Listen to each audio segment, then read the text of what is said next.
سمعت تصريح لكابتن محمد صلاح ربنا يديله الصحة. بيقول في انترفيو ان هو ضحى بكل غالي ونفيس يعني. بس هو السؤال الواحد يعني ايه عايز اساله له، ما هي التضحية؟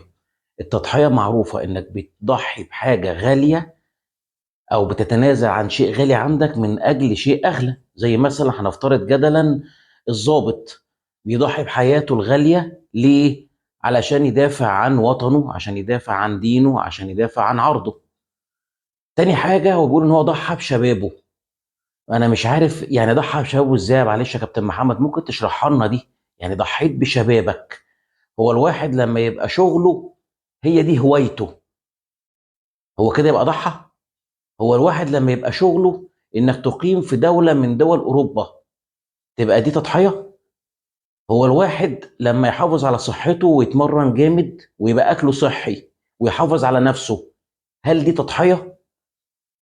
طب لما الواحد شغله بيسلمه فلوس كويسه جدا، والله الواحد ما بيحسدش، دي ارزاق ربنا بارك له يعني، هل دي تضحيه؟ وبعدين بيقول لك ضحيت بشبابي. ما انت ما ضحيتش بشبابك، انت راجل شغال زي الفل وما فيش عندك اي مشكله. وبعدين بالنسبه لمصر، انت ما ضحيتش بحاجه، انت يعني انت عملت ايه لمصر؟ ما فيش بطوله واحده اخدتها لمنتخب مصر. فانت كل اللي انت عملته عملت مجد شخصي تشكر عليه، اجتهدت، أوحت، عافرت، سافرت، وربنا أكرمك ووصلت لأعلى المنازل ممكن أي لاعب كرة في العالم يوصل لها.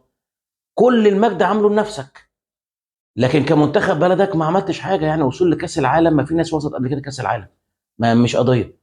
لكن اتغلبنا برضو عادي جدا في كأس العالم، طلعنا من الدور الأول عادي جدا في كأس العالم، حصلنا في كأس العالم. فالعملية بسيطة يعني. فمعلش يا كابتن محمد ما تقولش موضوع التضحية، انت ما ضحيتش لحد. انت لو عملت حاجة عملت لنفسك وربنا كافئك لنفسك. شكرا يا كابتن محمد.